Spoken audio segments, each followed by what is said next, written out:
Alam mo ba yung pakiramdam na gusto mo na lang bumitaw? Yung pagod ka na physically, mentally, at emotionally?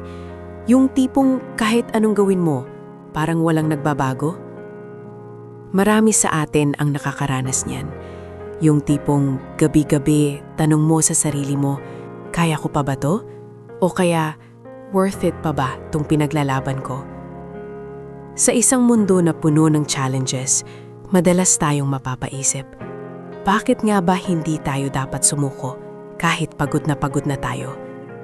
Sa kwento natin ngayon, sasamahan natin si Elena sa kanyang paglalakbay. Isang kwento ng pagsubok, pagod, at kung paano niya nahanap ang lakas para ipagpatuloy ang laban kahit ang tanging gusto niya na lang ay bumitaw. Panoorin natin ang kanyang istorya at baka sa bawat pagsubok niya, makita mo rin ang sarili mo. Kilalanin natin si Elena, isang 28-year-old na dalaga na lumaki sa isang simpleng probinsya. Bata pa lang siya, mulat na siya sa kahirapan. Kaya naman, pagkatapos mag-aral, desidido siyang lumuwas ng Maynila para maghanap ng trabaho. Ang pangarap niya ay simple lang, makatulong sa pamilya, lalo na sa kanyang nanay at mga kapatid na naiwan sa probinsya. Nagtatrabaho si Elena bilang isang administrative assistant sa isang maliit na kumpanya. Araw-araw, gigising siya ng madaling araw, sasakay sa siksikang MRT at haharap sa maghapong trabaho. Pag-uwi, magpapahinga lang sandali, tatawag sa pamilya at matutulog na, handa na ulit harapin ang panibagong araw. Para sa kanya, ang bawat pagod ay sulit, basta't nakikita niya ang saya sa mukha ng kanyang pamilya tuwing nagpapadala siya ng pera. Masaya siya, simple lang ang buhay at may direksyon. Akala niya magtutuloy-tuloy na ang lahat. Pero tulad ng sabi nila, hindi laging patag ang daan. Isang gabi, nakatanggap si Elena ng tawag mula sa probinsya. Ang nanay niya isinugod sa ospital. Bigla raw sumama ang pakiramdam. Diagnosis, malubhang sakit na nangangailangan ng agarang operasyon at matagalang gamutan. Para kay Elena, gumuho ang mundo niya. Paano? Saan kukunin ang pera? Kasabay nito, dumating ang isa kang suntok. Ang kumpanya niya, nagsara. Nawalan siya ng trabaho. Bigla, ang simpleng pangarap niya naging bangungot. Naramdaman niya ang matinding pagod. Pagod sa pag-iisip, pagod sa kakahanap ng solusyon, pagod sa pakikipaglaban. Umabot siya sa punto na gusto na lang niyang sumuko. Halos hindi na siya makatulog, hindi makakain. Sa bawat paggising niya, ang tanging tanong sa isip niya ay, bakit ako pa? Kaya ko pa ba talaga to?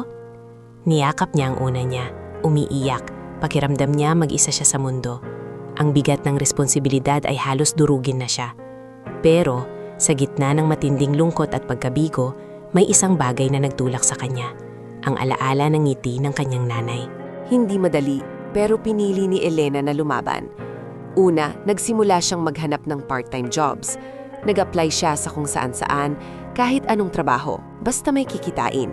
Nag-waitress, nag-call center agent for a short time, nagtinda ng kung ano-ano online. Ang dating nakasanayan niyang 8 to 5 job, napalitan ng 24/7 na paghahanap buhay. Halos wala na siyang tulog, pero pinipilit niya. May mga araw na gusto na naman niyang sumuko, pero tuwing nakikita niya ang progress ng nanay niya, kahit paunti-unti, nagkakaroon siya ng panibagong lakas. Malaki ang tulong ng kanyang kaibigan na si Sarah na nagbigay sa kanya ng moral support at ng kanyang dating boss na nag-offer sa kanya ng freelance work na related sa kanyang field. Dito niya na-realize, hindi ka nag-iisa. May mga taong handang tumulong, kailangan mo lang maging open. Nalaman din niya ang sarili niyang tibay, na kaya niyang lampasan ang akala niyang imposible. Ang bawat pagod ay nagiging aral, at ang bawat pagsubok ay nagpapatibay. Natutunan niyang magtiwala sa proseso at sa sarili niya. Hindi pa tapos ang laban, pero alam niyang hindi na siya susuko. Unti-unti bumalik sa ayos ang lahat. Nakahanap si Elena ng mas stable na trabaho at dahil sa kanyang sipag at tiyaga, naipasok din niya ang online selling business na sinimulan niya. Ang nanay niya, bagamat may maintenance pa, ay nakauwi na at nakakasama na niya ulit ang pamilya. Hindi naging madali ang lahat at marami siyang pinagdaanan. Pero sa bawat pagsubok, napatunayan niya sa sarili niya na kaya niya. Ang pinakamahalagang aral na natutunan ni Elena ay ito. Pagod ka man, huwag kang susuko. Dahil sa dulo ng bawat pagod, may pahinga. Sa dulo ng bawat pagsubok, may tagumpay. Ang pagod ay pansamantala, pero ang pagsuko, habang buhay mong pagsisisihan. Tandaan, sa bawat hirap, may natututunan ka. Sa bawat pagbagsak, may pagkakataong bumangon. Kaya ikaw, na nakakaranas din ng pagod ngayon, kumapit ka lang. May pag-asa. Kung nagustuhan mo ang kwento ni Elena at nakakuha ka ng inspirasyon, huwag kalimutang i-like ang video na ito. Mag-subscribe sa mga Kwentong Buhay PH para sa mas marami pang kwento. At ibahagi sa comment section ang sarili mong karanasan. Paano mo nilalabanan ang pagod at ang kagustuhang sumuko? Gusto naming marinig ang kwento mo. Hanggang sa muli, mga kakwento.